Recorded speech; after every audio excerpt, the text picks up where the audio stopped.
like Glemby mines, which are about environmental degradation and other evils that are going on. We have a poem like He Longs to Return to Butiru, in which I read Wangusa's nativity poetics, which I define as the deployment of poetry to pay homage to a place where one is born. And very briefly, I'll just run through this poem, and I think it will be the end. I think it's a joke to have 5 minutes, but yeah, I will just do with them. I'll just run through. Excuse me, Chair. Yes, we are streaming you live, and we would like to have your video on when you're speaking. Thank you. Okay, my video. All right, that will take more of my time, but it's fine. Yes, it's now on. Okay, so the poem is He Longs to Return to Butiru, and I'll just read it, and I think I'll conclude with it. Arise, my soul, and let us return to Butiru. Let us return to Butiru and meet our childhood, and there by the running stream chant to the infant sun as it trembles out of its cradle. To the hilltop Nambale, let us retrace our steps. In splendid daylight, great white egrets among the cows. At watering time, listen to ecstatic cattle boys galloping their animals to the stream. The young dancing to the glinting knife of manhood, the women at the grinding stones with enticing rhythms, and the mountain on the horizon glowing in the twilight. Let us go revisit these memories. Arise, my soul, and let us return to Butiru, and I will there show you the unique enchanted spot where my umbilical cord, long buried under rock, cries for me by day and night. Of course, this Butiru is an idyllic place, a place that is so idyllic, paradiso, so to speak. And this personal poet is running there to experience tranquility, to experience calmness, to experience rejuvenation. But we should remember that what is driving him is the nostalgia, the sentimental longing, or wistful affectation for the past that is no more. And so in the longing for Butiru, we see a persona who lives in a troubled world. And in the larger paper, I will go deep into this troubled world that the persona is running away from as he or she longs to return to Butiru. And I think this is really something so clever in Timothy Wangusa, that a poem like I Long to Return to Butiru, which is set in an idyllic place, reminds us that behind this yearning for an idyllic setting, there is a heart that is aching. There is a human being that is living in a troubled world. And so in a way, you read the poetry by refraction.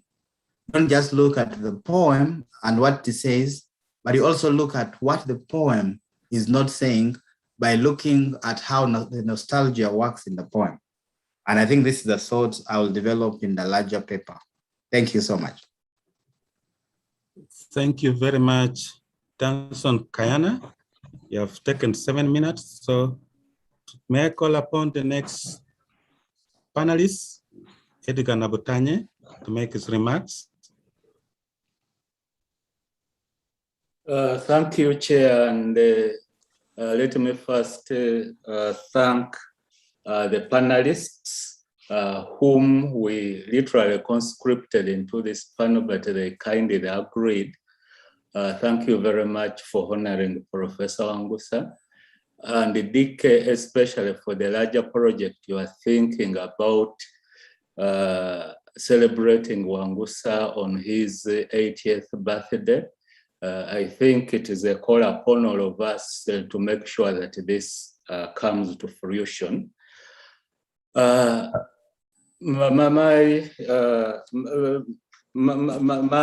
tentative work on which I want to share with you is entitled Timothy Wangusa Pen Point and the Cultivation of a Literary Style. And this is a part of my larger project in historicizing the humanities at Makerere. And basically, I'm interested in how the English department shaped and continues to influence the literary style of Timothy Wangusa and his contemporaries. My point of departure are two statements, one by David Cook, who in an interview with Mazrui stated that students of literature in the English department were studying literature while planning their writing careers.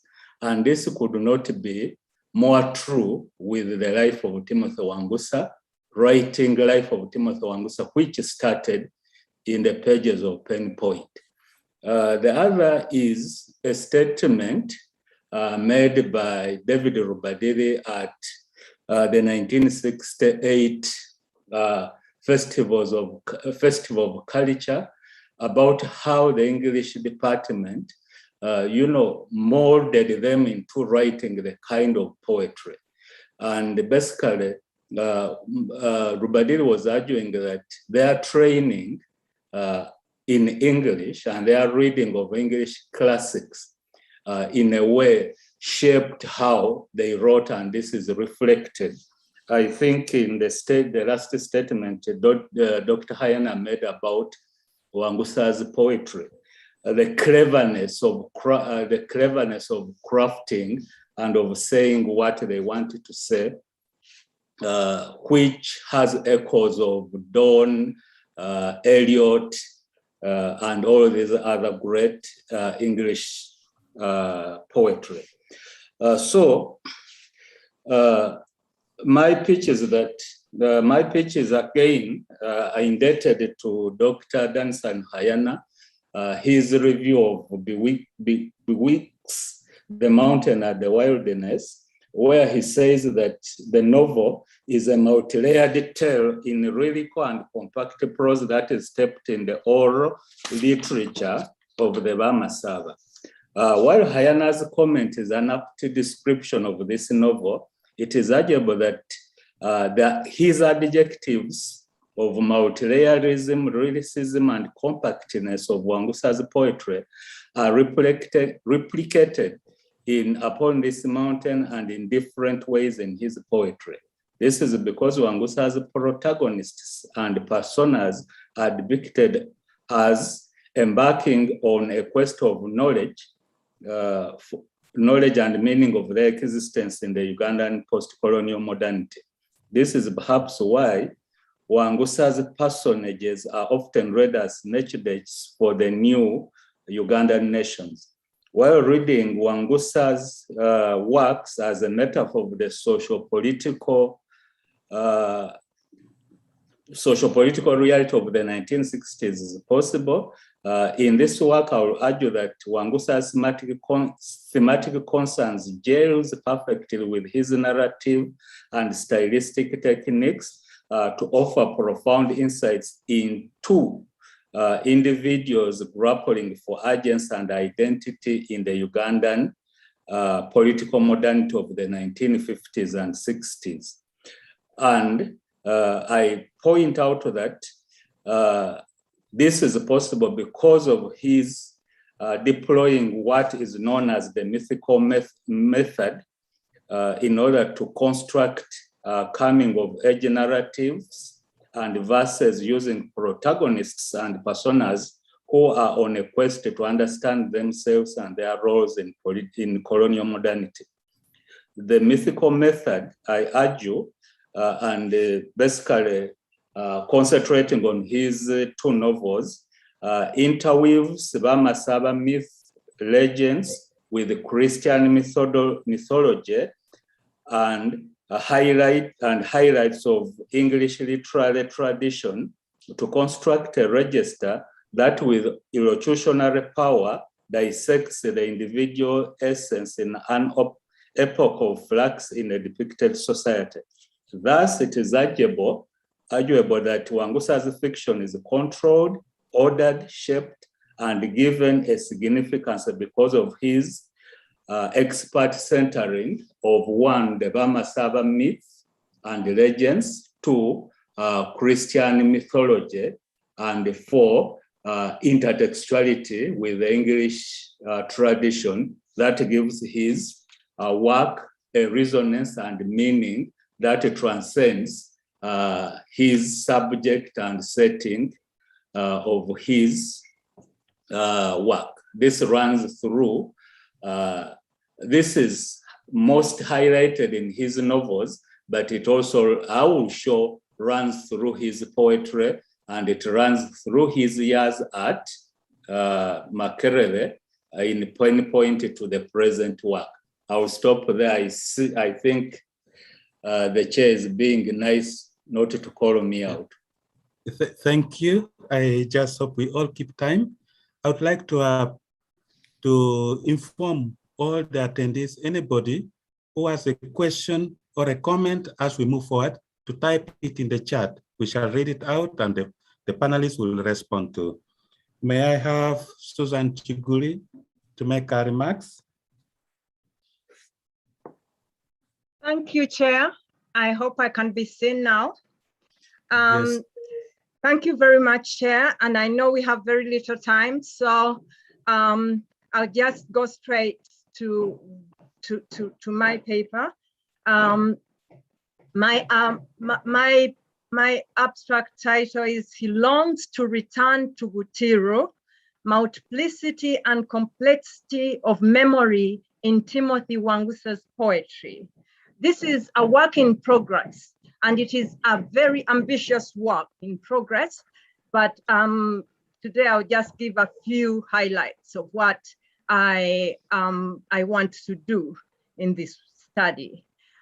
This study seeks to interrogate the notion of memory in Wangusa's poetry, spanning over 5 decades and culminating currently in 5 individual collections of poems.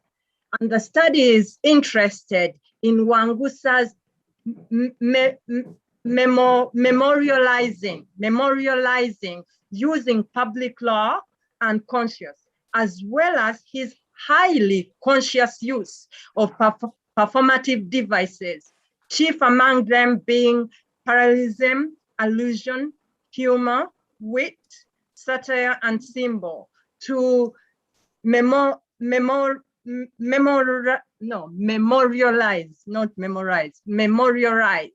and to remember, but also to remember, which means to reorder and retrieve both personal and public experiences. Therefore, my study observes that Wangusa's poetic achievement is a key custodian of events, of contexts of his origin, as well as the Ugandan national conscious and conscious. So the study contends that Wangusa conceptualizes memory as an intellectual adventure involving practices of storing, retrieving, remembering, recovering, reconstructing identities. In contemporary studies of African literature, memory is closely associated with history and inevitably trauma, particularly in the cultural politics of national identity, as Tim Woods discussed in 2007. My focus, though, is more anchored on how Wangusa reconstructs roots and belonging, and also captures the public psyche in his poetry. I'm interested in the unofficial and perhaps personal distilling of events that Wangusa speakers are so good at. For example, in the poem, I Long to Return to Butiru, knowing that Butiru is actually his birthplace. I'm interested in these little minute details. The speaker, of course, implores, like already DK has said, his soul to get up, to return to the place of his childhood, and with strong images paints the enchanting landscape of Butiru.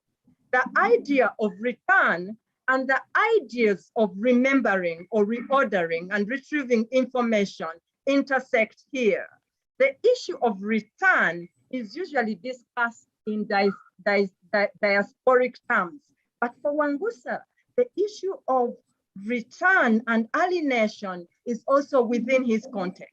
He presents speakers that are exiled from their birthplaces, but do not indicate that they are outside their nation. I'm yet to deal in more depth with matters of voice and memory in this study.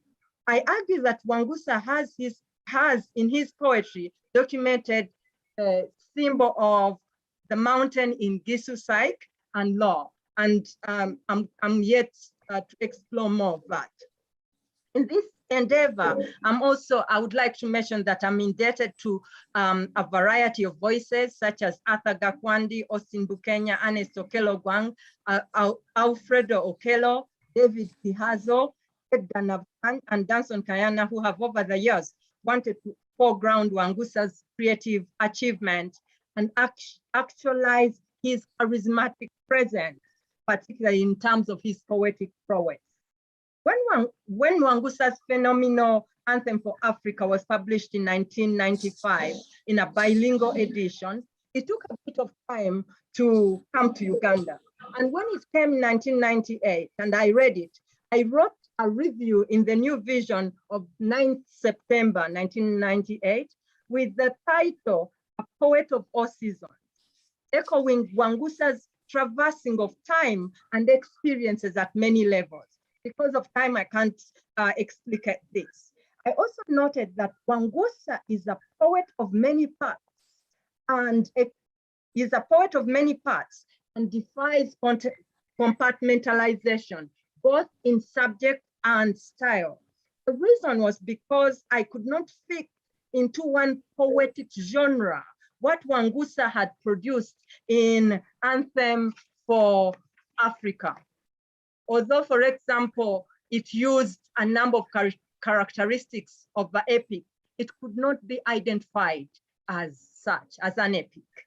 In this study, I contend that Wangusa is a poet that intimately liaises with the public eye and identifies with public law,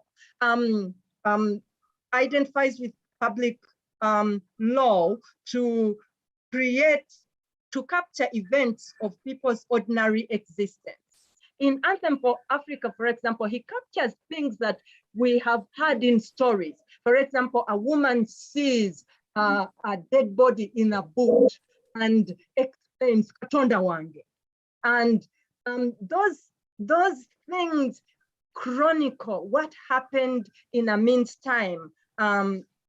And also chronicles it, not just from orature, as people have argued, but also from anecdotes, from what people were, what the poet had, what the poet observed, what the poet interacted with. So we have all these things coming together. The most fascinating point for me, because I know time, yes, the most fascinating point for me, and I'll finish, the chair is being very nice. The most fascinating point for me is that Wangusa relives, remembers, reorders, reconstructs his place of origin, as well as Ugandan life using a highly sophisticated array of poetic devices, chief among them being parallelism in all its different forms. That is structural parallelism, which involves phonological, morphological, and syntactical aspects, and semantic, where the parallel meaning cover and expose a range of possibilities. I'm exploring Wangusa in this study as someone who remembers using images, symbols, and sounds that are perhaps outside the dominant paradigms of official history and memory. Thank you very much, Chair. I know that I'm over my time. Thanks a lot. Over to you, Chair. Yes. Thank you, Susan Chiguli, for that presentation. Our next panelist is Eve Naburia.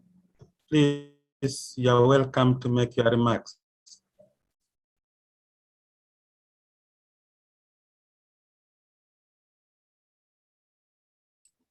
put on my video. Yes. Dr. Eve Nabuya, please. Yes, yes. I was giving myself more light so as the video will be current. Thank you very much, Chair. Yes, the study I'm going to share about is entitled "The Non-Human as a Significant Presence in Timothy Wangusa's Upon This Mountain and Betwixt the Mountain and the Wilderness." This study is interested in the narrative strategy that offers space to multiple voices, including the voices of the non-human in his works. I take particular interest in the way the mountain is given presence as a character, not only as a backdrop for the story, but also as a character that shapes human lives. I note that the right soul passage, for instance, circumcision, is represented as paying one's debt to the mountain. And in that way, then, the mountain becomes a bedrock on which people's lives are crafted and a sustainer of their lives, and also a determinant of their fate. So it ceases to be a mere backdrop for the story and takes up that significant presence.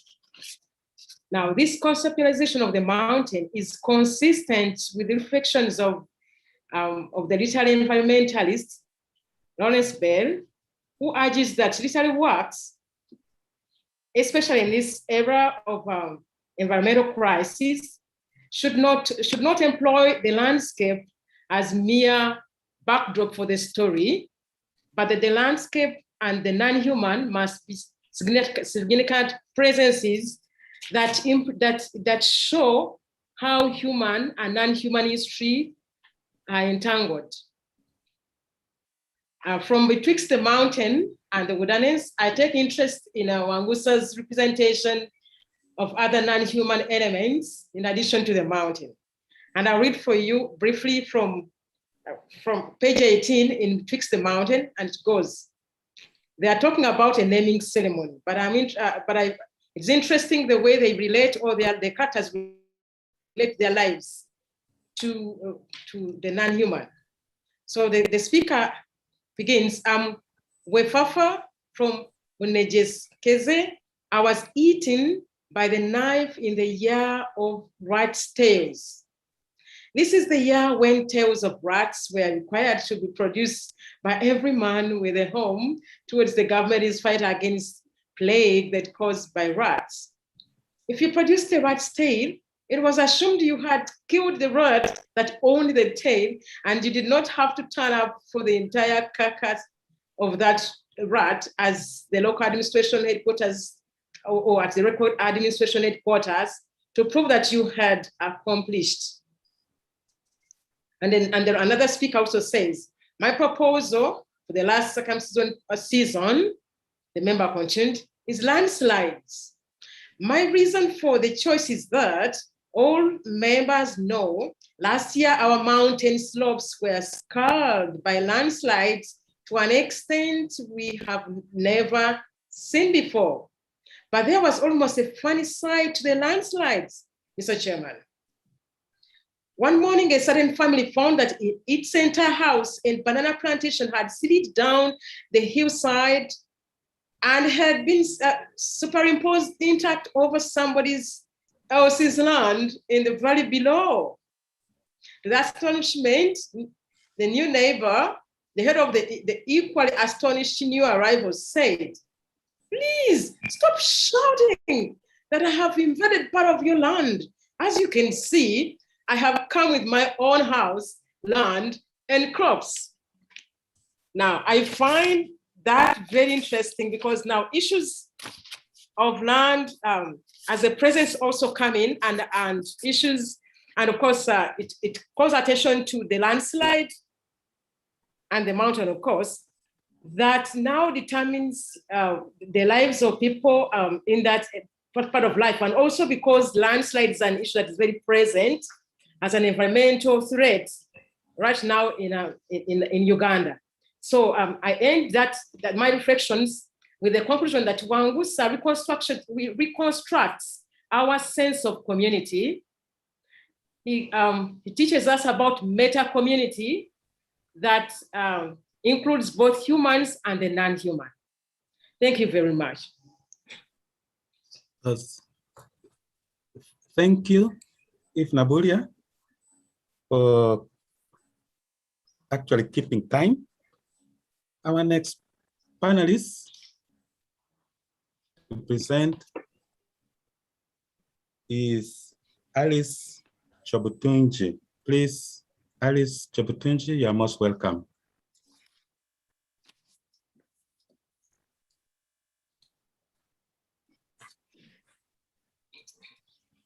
Do we have Alice Chabotinji in? Yes. Yeah, she is. She's around. I see her. Thank you, Chairperson. Yes.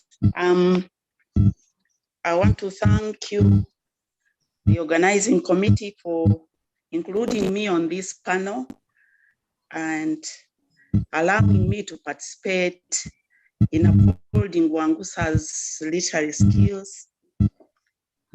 I thank you so much.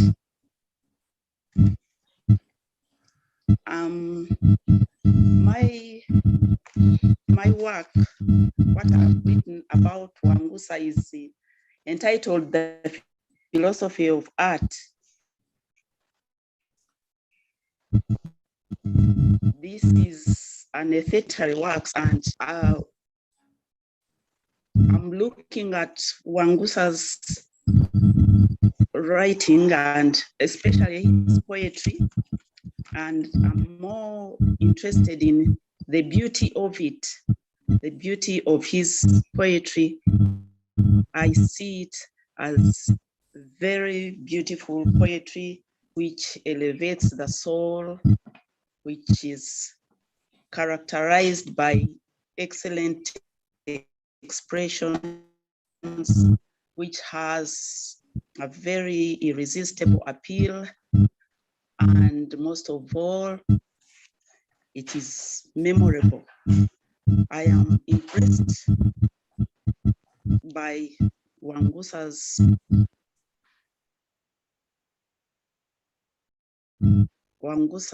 as a poet. I'm impressed especially by his messages, the universality of his messages about life, about death, about the struggle to survive, and the impact, and also the way he presents his messages with what Eve was talking about, that connecting, that idea of connecting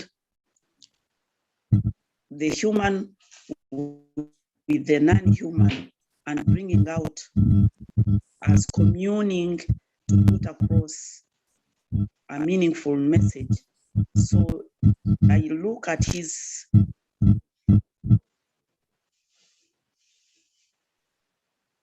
imbibing from the ethnic background.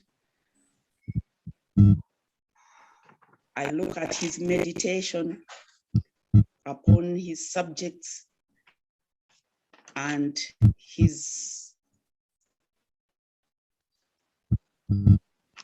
dwelling especially on things like superstitions, the mountain, the impressiveness of things like the cork, you know, those, they appear like small things, but when you read his poetry, you discover that he's talking about something that you had looked at before, you had thought about, and he impresses upon you that inspiration, makes you feel that you can also make it, you can also write in his tongue-in-cheek humor and with his gentle protest.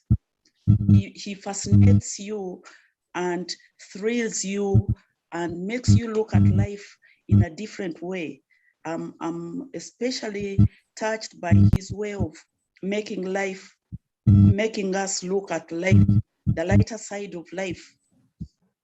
it is as if he's concerned with that lighter side of life and that lighter side of humanity, and telling people in his way, in his poetry, that you reconcile yourself to the realities of life. Don't allow life to stress you. Don't concentrate on the dark side of life. Instead, enjoy the lighter side of life. So I look at, I am especially interested in his, not so much in his subject of concern, in his subjects of concern, especially in his poetry, but also the way he puts it across, his usage of the English language, his linking it with the African images and the beauty that he creates at the end of it all. So my study is about that, philosophy of art, looking at his poetry and analyzing his poetry as an aesthetic, in an aesthetic way. I basically used the poems in A Pattern of Dust, that collection that has selected poems from 1965 to 1990. And if, say, we look at The Cock, for instance, the second poem in that anthology, it is a portrayal of a Gisu child sharing a particular superstition that surrounds the mystery and power of lightning and thunder, and the traditional association of it with a cock. We look at the child persona's response to a natural phenomenon, like what Eve was saying, the connection between between nature and the human being. The child's persona's response to a natural phenomenon like thunder and lightning, and we see it being described in a beautiful but intimidating way. When you read that one, you are given a legendary narrative of how thunder comes when small but grows bigger on earth. He describes it as too small for man's eye, unfelt and unsuspected by the child dancing around the water. The description of the cock's electronic tail, its mighty wings, its overwhelming strength, and all in accordance with childhood hyperbolic explanation of such a phenomenon. The child's narrow escape is so dramatically put. He calls it darking under emptiness, that the rhetoric question at the end of the poem becomes so relevant. It is indeed a wonder how after such an experience, there is no bursting into flames. The poet's use of the present continuous tenses, he uses the continuous tense, disturbing, inhabiting, dancing, singing, flaming, splitting, rumbling, and darking. That one draws a picture of the continuity of the actions, both by the unsuspecting child and the cock. And he will do those descriptions, he will write, describe, and use that. Thank you very much, Alice. Thank you very much. Yeah, but what you're saying is interesting, but we are short of time, so that we give everybody to say. Then we come back to you. You have some questions which you have to answer it in the chat. Okay, can we have Sophie Lacotte?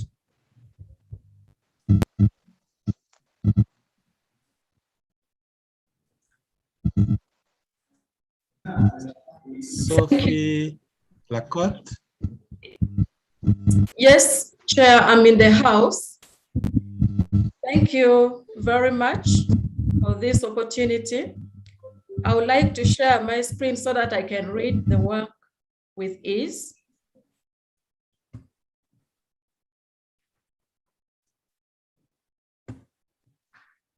I'm sharing my screen as you wait. As my screen comes on, I hope I can be heard. Yes, we are hearing you. All right.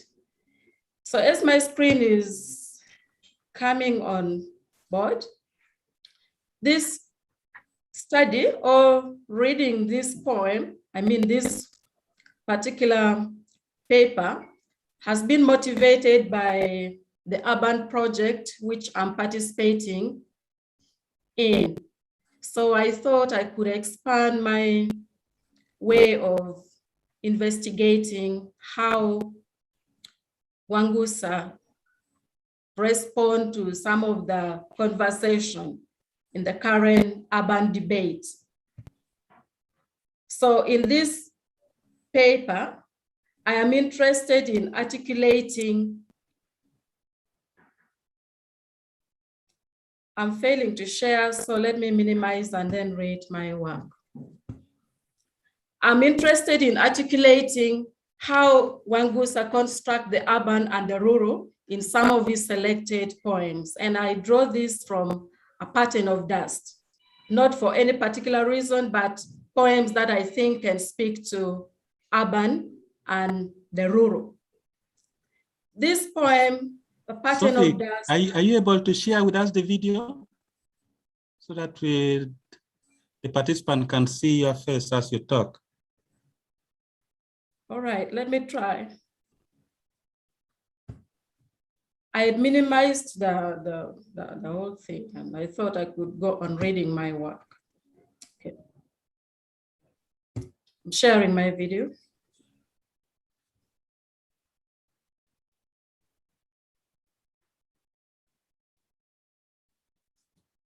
Yeah. Okay, thank you. So I thought I could look at Wangusa in terms of how he responds to certain urban conversation to date.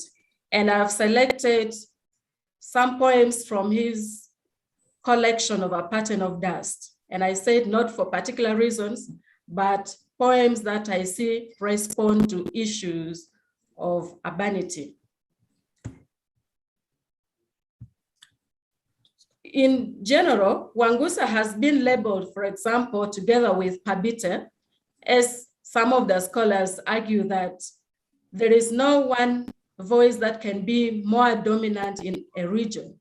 That means that Wangusa's voice as a poet or as a literary figure is as audible as that of Pabite.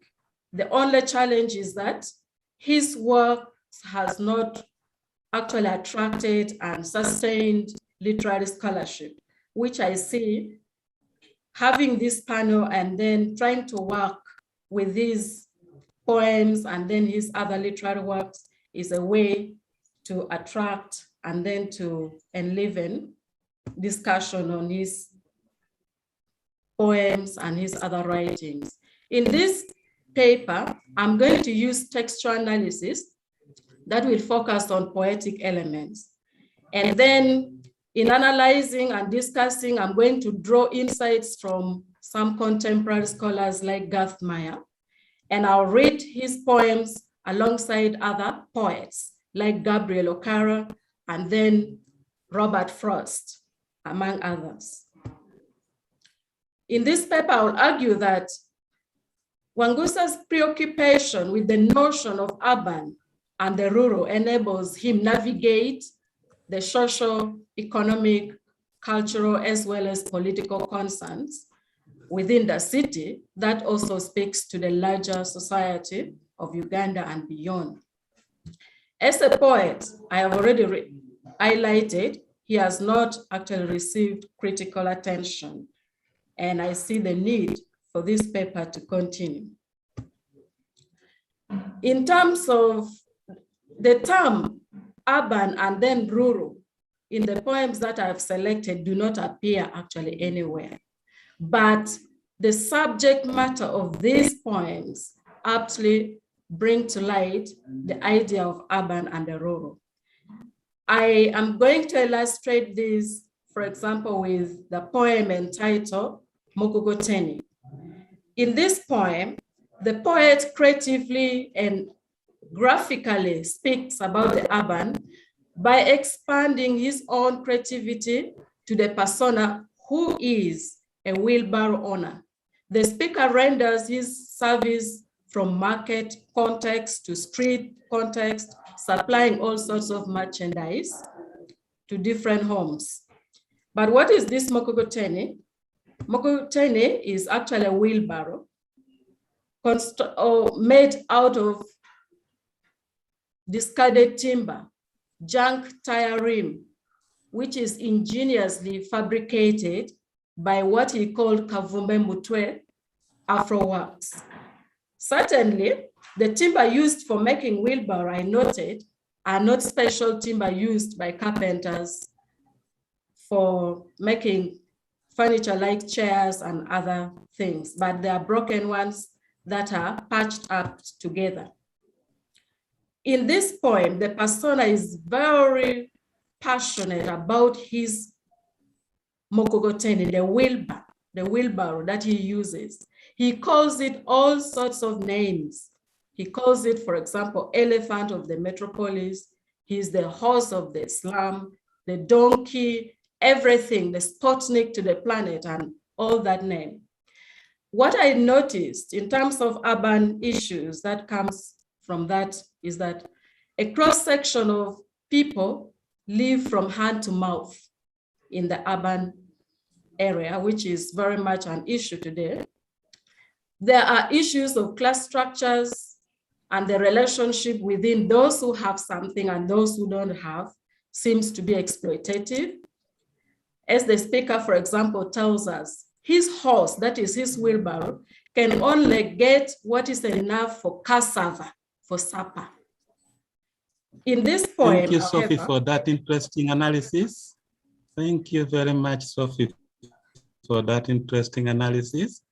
Maybe okay. take 2 or 3 seconds to wrap up. Thank you. The emphasis that Wangusa brings on board is the craftsmanship, the innovative nature of ordinary urban folk, and then the resilience, the enduring nature of the urban folk, which is in line with the current urban debate postulated by scholars like Garth Meyer, who actually argues the ordinary people in the city do not sit and watch their condition deteriorate, but they do something for their livelihood. So I thought this and many other poems can highlight some of the conversation within the urban debate. Thank you for the interest of time. Okay, thank you. May we have Florence Atieno to make her remarks?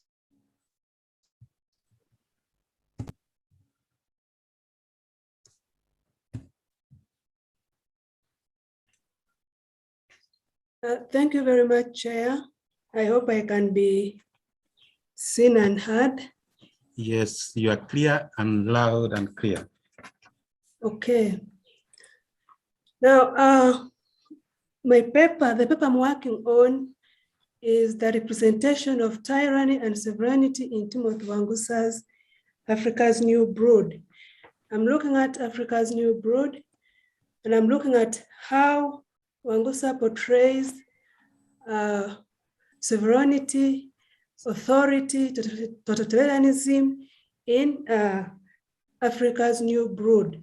I'm looking at the style, how Wangusa portrays the style that the new leaders, the post-independence leaders adopted in Africa, which involves, which is characterized by chaos, murder, corruption, etc., etc.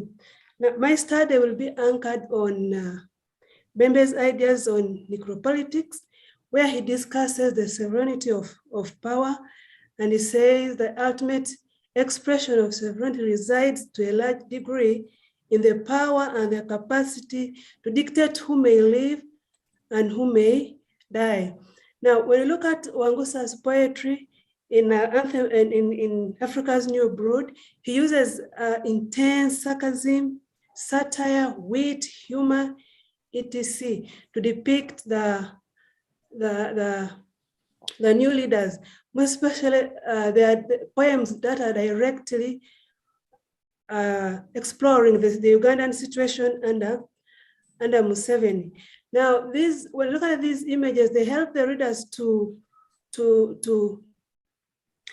see how the post-independence leaders have deviated from democracy that their predecessors had fought for, and plunging the countries under development, corruption, etc. When we look at some of his poems, like National Skulls Exhibition,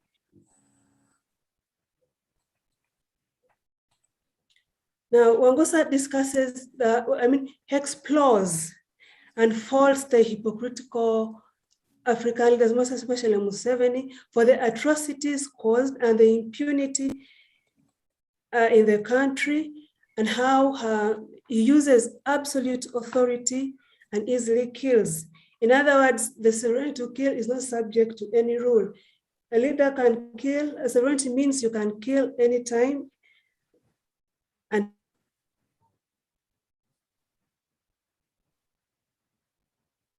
the images, my study will focus on those elements that Wangusa explores. For example, the massacres, the mass graves, how political of opponents or political opponents, and how these massacres act and serve as a central metaphor for the sovereign destructive violence and the ultimate sign of the absolute power of the leaders.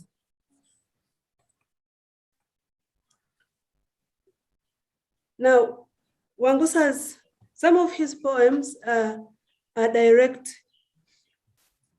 representation of the Ugandan situation, give an account of Ugandan situation under Museveni. Now, when you look at some of the studies have been on Obote, Amin, and other leaders. So this study is going to focus mainly on representation of sovereignty in Museveni's Uganda, and which also makes a reference to other African countries. Of course, in his poetry, much as it talks about, much of the poems that talk directly about Uganda, they are also parallel to other African countries. Thank you very much. Thank you, Florence. Could we have the next presenter? That is Helen Mugambie. Thank you very much. My work is based on the premise that my work on Timothy Wangusa is based on the premise that many times as African scholars, we tend to look to the West for theories that we use to analyze our texts. So my approach is based on the realization that our theories are many times found in our narratives, the stories we tell, in riddles, in proverbs, in the play with the language, and in the whole structures, the way our works are structured. So my first study of Upon This Mountain, which is the focus of my paper, my first study was based on song in Upon This Mountain as a strategy, as a theoretical construct that we can use to analyze the text. And I came up with the idea that many of African novels or poetry song text as a genre of song text. So we can approach analyzing them using song. And if you remember in the short, in this short novel, Upon This Mountain, there are 12 songs within 116 pages. And each song actually functions as a meta text. So I started speaking in song, Power and Subversion in Upon This Mountain and other texts. Now, for this, my next study, I am still studying Upon This Mountain, but the title is Becoming Mwambu, the Look and the Gaze in Wangusa's Upon This Mountain. As just one of the examples I use in the first part of the study, Becoming Mwambu, I show that at the very beginning, when the mother is telling the story of Mwambu, the folkloric hero, there's a refrain at the end of the performance. And the refrain is, "Story, may you remain a dwarf while I grow." So I use that refrain as a theoretical construct to analyze the Mwambu's story of becoming a man parallel to his becoming Mwambu, the folkloric hero, or his version of Mwambu when things become more complicated for him. So looking at that refrain, "Story, may you remain a dwarf while I grow," we can see what complicates Mwambu's life in his failures, in his attempts. How does he fail to achieve certain goals that he sets for himself? Because he uses this becoming Mwambu, misunderstands or misinterprets or sets his life along this narrative of the folkloric hero, Mwambu. And that's when the god tells him, "You are the force bearer of a great name." Then we start to really wonder where he's heading.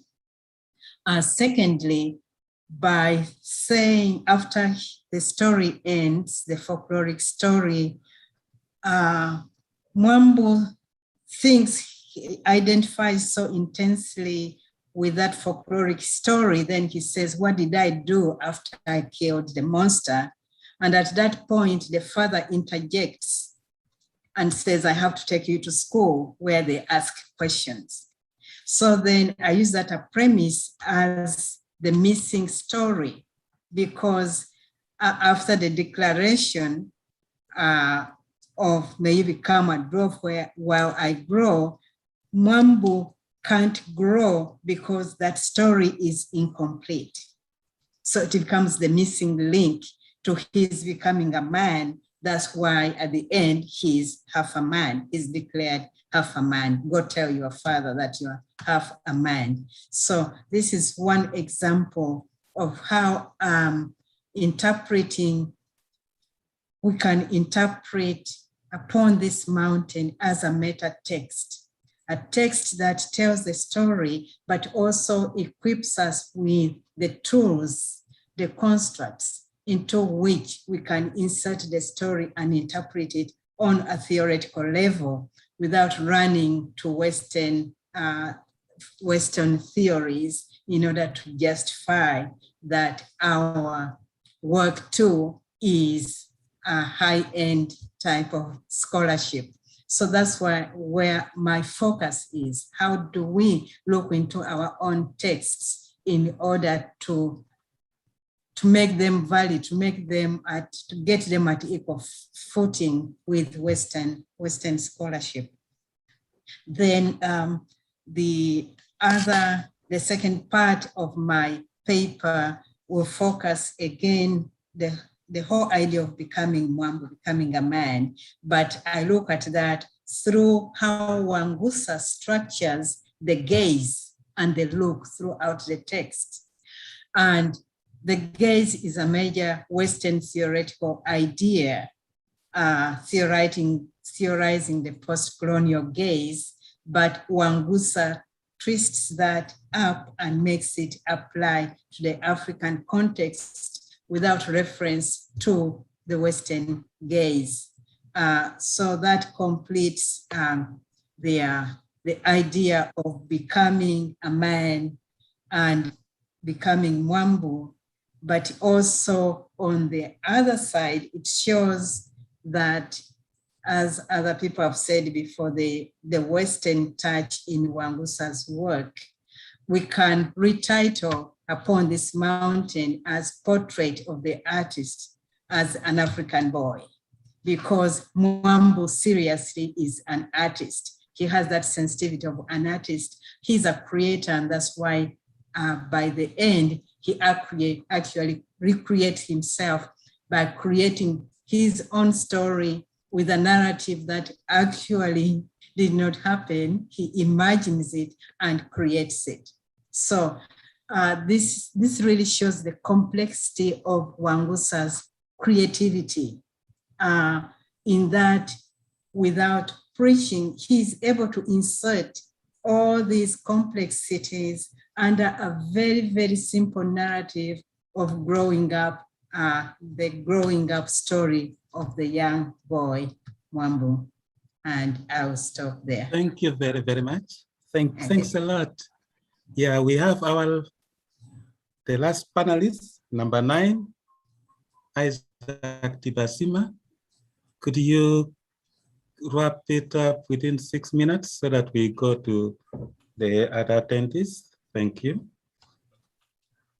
Thank you, Dr. Benge, and for everyone that is in here. I'm impressed with what I've heard about Wangusa, especially because Wangusa has a way he makes you smile and be angry about Africa. And especially when he makes or leaves humankind left feeling hopeless, bewildered, and anxious. And of course, I'm thinking, while Wangusa sees especially Anthem for Africa as his best work to date, that is something he actually says, I see it as a work that behaves like this strange image of a middle child that behaves in a stubborn way and refuses to give up even under pressure. And this is what I see especially in Anthem for Africa. And I'm thinking about the whole idea of how in Anthem for Africa, and of course in Africa's New Brood, we see a lot of disillusionment, we see a lot of dreams and visions totally shattered, and a kind of repetition of what we have known in the past and how his history and experience have, of course, messed us up as Africans, yes. While of course I've had some discussions on a pattern of dust, reminded me of the serene countryside that is invoked in images of nature. I see Anthem for Africa as a vision. That vision, of course, which I'm thinking about, then is created within a framework of the absurd, because there's a lot of terror then that is unmeshed on the African experience and Africans. I see this, of course, being brought to its knees, especially the vision for Africa. And therefore, in my thinking, I'm looking at Anthem for Africa as the desires that arise with militarism and dictatorships. For me, especially in thinking about the anthology, I'm thinking about that prophetic vision, which starts with "To Africa with my tears is my song, my dream, that of Africa disabused," and where the persona is giving us, so telling us the sad tale of Africa that is then going to be heightened in African voice. I see Anthem for Africa creates a vision coming out of militarism, coming out of an experience of pain and disorganization and terror. And yet somehow, this allusion to history and military coups seems to bring a repetition of the very experience that we have tried to run away from. It kind of reminds me of the famous statement we had in high school of the French aristocrats forgetting nothing and learning nothing about Africa, rather about the French Revolution of 1789. And of course, in being set in Afrolandia, in a way, Timothy Wangusa presents to us an image of Africa that is vast and expanse.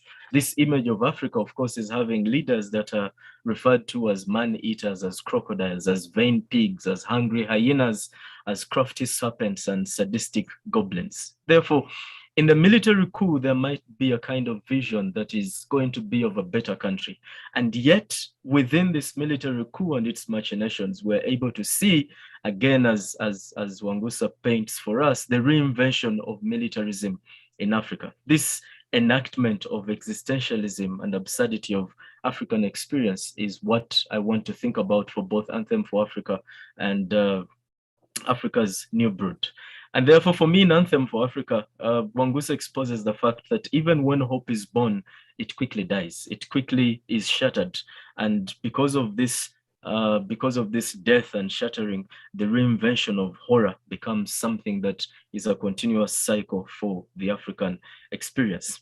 We see this in poems, of course, like Oath of Office, where the speaker takes oath and orders, not even begs, but orders God to agree with his plan of destroying his country and, of course, destroying Africa. And he authenticates his right to power by calling himself the Messiah. Now, that Messiah is something that we continually are going to see even in Africa's New Brood, where Wangusa talks of this Africa's New Brood being a former Africa's breed that, of course, again came with hope, and all of a sudden is not determined, or is actually determined to stay in power. In rewriting and reinventing a so-called history, I'm looking at media being used as agents of erasure of the past and military history, especially when we read news from Azania. But this attempt to erase history is sometimes an attempt to create a history that does not exist. And in rejecting our history, we are also seemingly saying, or Wangusa is telling us, that we slowly get back to the very things that we try to run away from. Now, if we think about existentialism, if we think about absurdity, if we think about the horror that comes with the experiences in Africa, we're also thinking about giant killers and reminders of these giants that were killed. And we know some experiences, of course, even in Uganda's own history, where we are told our history began at a certain stage in life. We're able to see how messiahs create dynasties and end up creating even worse empires and worse dynasties. As seen in the Lament for Africa, in Africa's New Brood, Wangusa, I think, for me, goes beyond creating the image of Afrozania or a representative of Africa and actually attacks African leaders openly in talking about Kaguta, Kagame, about Kabila, talking about Afwaki and Zenawi, and talking about all these people that have entrenched themselves in Africa. It's more of the metamorphosis of the old regime. And yet this metamorphosis causes even worse experiences for the Africans who are left totally hopeless, who are left totally disgruntled and disillusioned about so many things that happen in their own countries. The image of the brood for me is an image of leaders not willing to let go of power. And I want to think about this as leaders re-entrenching the very regimes that they have gotten out of power. In essence, like Aikweyama says, it is new people and new governments and new so many things, but it is the old dance. And that whole idea of the old dance, of course, shows that there is nothing new that any leader is going to bring up for Africa or is going to bring up for the African experience, but it is more of... Thank you very much, Isaac. Thank you. Yeah, we have now less than 8 minutes to end our session, which is now very difficult, but we have been having, from the floor, we have got some, from the chat, some questions. Jane Francis Allo asked that Professor Wangusa's life has and continues to span interesting times locally and globally. To what extent is his work an almanac of those times? I think Danson Kayana may respond to that in 1 minute, time willing. And also, Patrick Okombo asked, who is Wangusa? Why Wangusa? Of course, Susan Chiguli have tried to respond to that comprehensive in the chat, but I thought Ian would come to that. There's also a question for Eve Nabulia, requesting her to define non-human concept and how that relates to notions of nature and setting, etc. For Alice Chabotinji,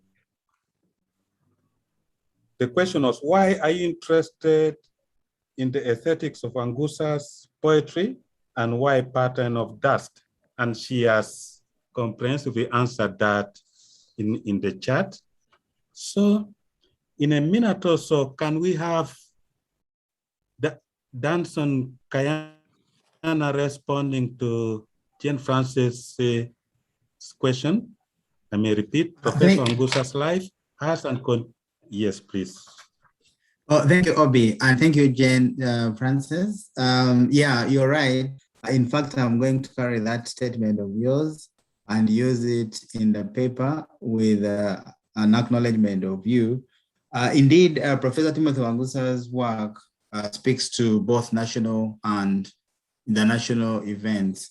And in the poem, National Skulls Exhibition, but also in the poem, Aphronology, you know, you find him speaking to what happens in Uganda, what happens to the entire continent, but also what happens globally. He refers to colonialism as the global export of human souls, and he does it with such cleverness that if you don't actually listen properly, you might miss what he's saying. The global export of human souls. You know, for example. Yeah, so it is true, Jane, what you have mentioned. That's why I'm saying it's a very wonderful statement that he speaks both to national and international events.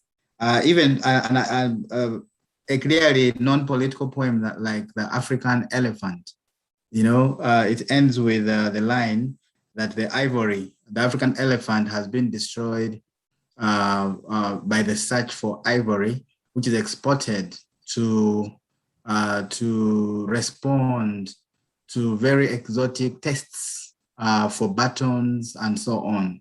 Even a poem like that ends up being international when you look at the fate of the African elephant being linked to the international market in ivory and so on. Thank you so much. Yes, thank you, Danson Kayana. Eve Nabulia.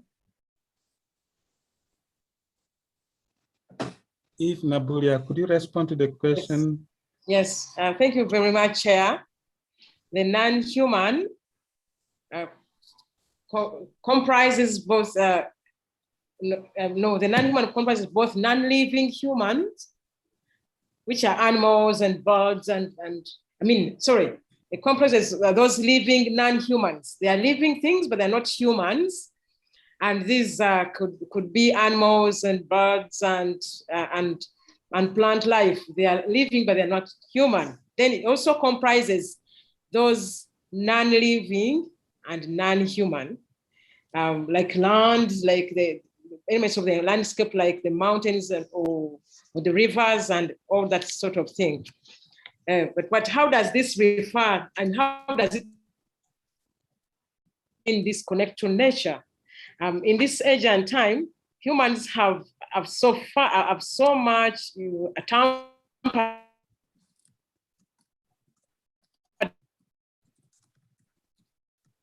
with the natural order, so that it has come to the human, have changed so that many of them have named that condition as Anthropocene. That this is the age of Anthropocene where is all unnatural ones. And now, but more importantly, this condition also has now worsened because now it's what has brought climate change and issues which are related to that.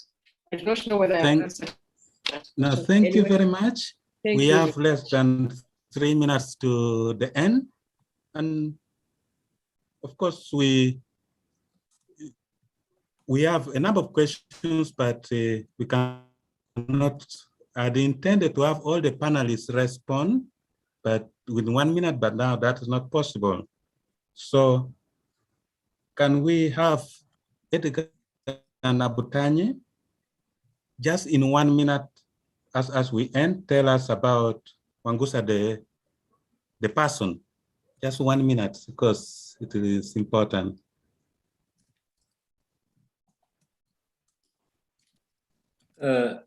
Thank you, Chair. I thought SK had in the chat explained that very well. Actually, it will be plagiarism because to say something new about Wangusa, I will be simply reading what SK has already written. So I will forfeit 50 seconds to someone else. Thank you. Okay, because we just 1 minute left. So I would like to thank all the panelists for their insight into the life and works of Timothy Wangusa. I would also like to thank our enabler, Dr. Godfrey Mayende, for the kindness and for the time allocated to us. I see Danson Kayana waving. You like to take 30 seconds? Yeah, thank you, Obi. Thank you so much for sharing us. I would like to remind all the panelists that the idea of the panel, as we said at the beginning, is for us to come up with a volume to celebrate Professor Wangusa's 80th birthday, which is next year, I think in May. And I would like to appeal to all of us. We shall follow with an email to all of you to develop your papers. Maybe not very long papers, like 8,000 words and so on, even if they are short papers of 4,000 words. And then we fast track them. Of course, 6,000 words, not 4,000. 6,000 words will be the minimum. And we fast track them for publication. We have a team of people we have assembled to review the papers quick so that you can have the comments and then you send them to us. If you don't send papers, we shall not have this gift for Professor Wangusa and for Uganda. But if you respond positively, we shall have a gift for Professor Wangusa and a gift for Ugandan literature. Thank you. Thanks a lot for that and for being brief. So we bring this session to an end and thank you everybody for keeping time. God bless and stay safe. Thank you, Chair. You have done a brilliant job and we are very, very grateful to you. Thank you, SK. Yeah, that is true. And you're very smart, Obi, as usual. And also looking forward to reading the people who are attending, thank you for the questions and thank you for being so attentive. I could see from what people were saying that everybody was so attentive. Thank you very much. Thank you. Back to you, Dr. Godfrey Mayende. Yeah, thank you, Chair. You have done a great job.